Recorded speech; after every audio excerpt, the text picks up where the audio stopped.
ఆ నిమిషంలో వచ్చే ఆత్రం వల్ల మనం మన జేబుల్ని ఖాళీ చేసుకుంటున్నాం. ఒక విషయం అడుగుతాను, నిజం చెప్పండి.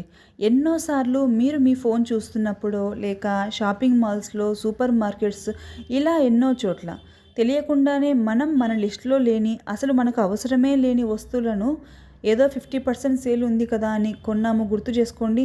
అవి నిజంగానే యూజ్ చేస్తున్నారా? అసలు ఎక్కడున్నాయో నిజంగా గుర్తుందా? ఇది మన తప్పేం కాదండి. పెద్ద పెద్ద కంపెనీలు మన మైండ్ సెట్స్తో ఆడుకుంటున్నాయి. దీనినే ఇన్‌స్టాంట్ టెంప్టేషన్ షాపింగ్ అంటారు. ఉన్నట్టుండి వచ్చే ఆ ఆత్రాన్ని, ఆశని తగ్గించే ట్రిక్ గురించే ఇప్పుడు మీకు చెప్పబోతున్నాను.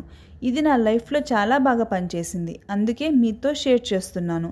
దీని గురించి నేను చాలా కాలం క్రిందట ఒక చోట విన్నాను. అదే నేను పాటించి మీకు చెప్పబోతున్నాను. అదే ద 72 అవర్ రూల్. దీన్ని ఎలా మన లైఫ్‌లో అలవాటు చేసుకోవాలో ఇప్పుడు చూద్దాం. మనం అందరం ముఖ్యంగా ఇక్కడే ఎక్కువ డబ్బులు ఖర్చు చేస్తాం. అదే సూపర్ మార్కెట్ లేదా షాపింగ్ మాల్స్. మనం ఎంతో ప్రణాళికతో సూపర్ మార్కెట్‌లో ఏం కొనాలో ఒక లిస్ట్ రాసుకొని మరీ వెళ్తాం. కానీ అక్కడికి వెళ్ళిన తర్వాత అసలు కథ మొదలవుతుంది. ఆయిల్ ప్యాకెట్స్ కొనడానికి వెళ్ళినప్పుడు పక్కనే 1+1 ఆఫర్ ఉన్న ఒక ఐటెం మన కంటికి కనిపిస్తుంది. వెంటనే కొనేయాలి అనే ఆశ మనకు వస్తుంది. ఇలా ప్రతి చోట ఇదే పరిస్థితి, అవునా?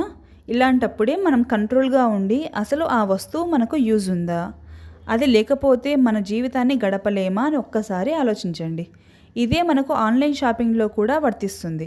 ఇదంతా బాగుంది, చెప్పడానికి బాగానే ఉంటుంది, చేసేటప్పుడు చాలా కష్టము అనుకుంటారా? అయితే ఈ సింపుల్ ట్రిక్ పాటించి చూడండి. ఒకవేళ మీరు ఆఫ్లైన్ షాపింగ్ మాత్రమే ప్రిఫర్ చేస్తున్నట్టయితే అవసరమైన వస్తువులు మాత్రమే కొనండి. ఇంకా మిగతా వాటి పక్క అసలు పోనే పోవద్దండి. అదే ఆన్లైన్ షాపింగ్ అయితే మీరు ఏవైతే కార్డ్ డీటెయిల్స్ కానీ, హోమ్ అడ్రస్ కానీ ఆల్రెడీ సేవ్ చేసి ఉంటారో అవి వెంటనే డిలీట్ చేయండి.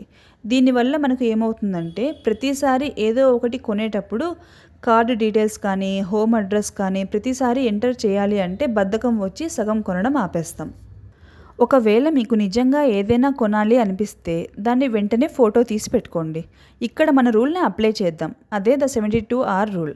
దాన్ని మళ్ళీ 3 రోజుల తర్వాత ఓపెన్ చేసి చూడండి. అప్పటికి మీకు నిజంగా కొనాలి అనిపిస్తే అప్పుడు కొనండి. నిజం చెప్తున్నాను, చాలామందికి అసలు దాని ఆలోచన కూడా రాదు. కానీ చాలామందికి ఇక్కడ ఒక డౌట్ వస్తుంది. మనం సంపాదించేది ఎందుకు? చిన్న చిన్న కోరికలు కూడా తీర్చుకోకపోతే ఎలా? ఈ కాస్త డబ్బుతో మేడలు కట్టాలా ఏంటి అని, అవునా? నిజమే, ఖర్చు పెట్టడం మంచిదే. కానీ అవసరమైన వాటి కోసమే మాత్రమే ఖర్చు పెట్టాలి. అనవసరంగా ఏదో 5-10 నిమిషాల టెంపరరీ ఆనందం కోసం ఖర్చు పెట్టడం మంచిది కాదు. మీరు కొనాలి అనుకున్న ఏదైనా వస్తువు యొక్క డబ్బులు మీ సేవింగ్స్ అకౌంట్స్లో జమ చేసి చూడండి. ఒకరోజు అదే మనకు ఖచ్చితంగా ఉపయోగపడుతుంది. ఇలా ఇప్పటి వరకు మీ లైఫ్లో అనవసరంగా కొని ఉపయోగించని వస్తువులు ఏమైనా ఉంటే కామెంట్ చేయండి. ఖచ్చితంగా చెప్తున్నాను, మీకు తెలిసిన వాళ్ళలో ఎవరైనా అనవసరంగా ఖర్చు పెట్టే వాళ్ళు చాలామందే ఉంటారు. ఈ వీడియో వాళ్ళకు షేర్ చేసి సబ్స్క్రైబ్ చేసుకోవడం మాత్రం మర్చిపోకండి. ఈ ట్రిక్ మీకు నచ్చినట్టయితే వీడియోని లైక్ చేయండి. Thank you for watching.